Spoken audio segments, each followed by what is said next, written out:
Happy Thursday. I'm Tristan Winder in the News 2 streaming studio at the Morning Pulse here on this December 4th, 2025. We begin today with developing news into the News 2 newsroom throughout the morning hours here on this Thursday. Icy conditions caused a two-vehicle crash northwest of North Platte this morning.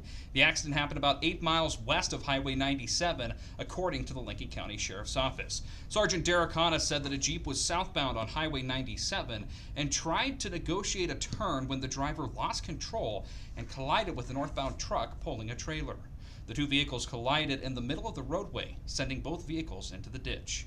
There were no injuries, thankfully. However, the driver and passenger in the pickup were taken to Great Plains Health by ambulance for further evaluations. Seatbelts were in use, according to Sergeant Hanna. The Lincoln County Sheriff's Office was assisted by the Nebraska State Patrol and the Nebraska Department of Roads and North Platte Fire Department with this Thursday morning collision, again caused by icy conditions.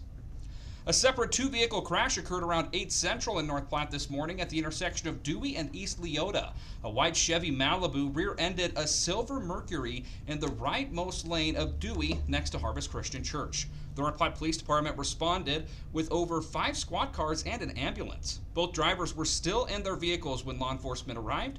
The right and middle lane of Dewey is closed to traffic as officers were redirecting traffic through the left lane. That has since, of course, reopened. The cause of the crash remains under investigation. We'll have details on this a little bit later on today when it becomes available from the North Platte Police Department.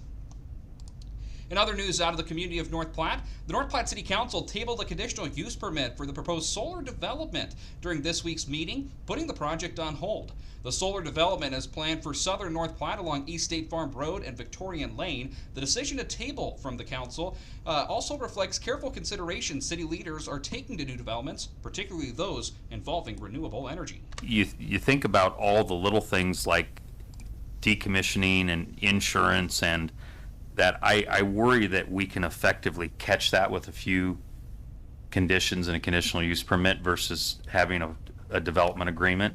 You know, normally if we have this complexity of development, there's TIF involved or there's some kind of major infrastructure project and you're working through a development agreement. So I'm nervous that a city can effectively think about their risk mitigation with just a couple simple conditions.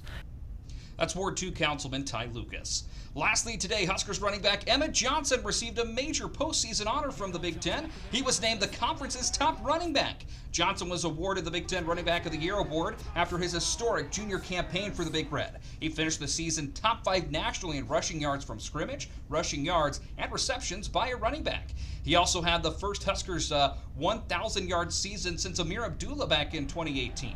We'll have much more on this award tonight at 6 and 10 with News 2 Sports. For now, we round out the Morning Pulse with a check of the 7-day forecast. A little cooler once again for us today with temperatures in the mid-40s. We'll remain breezy here with temperatures in the mid-40s throughout at least Saturday. A little bit cooler, closer to freezing than for us on Sunday, but temperatures rebounding into more seasonably warmer conditions for us early next work week, with highs bumping up in the low to mid-50s.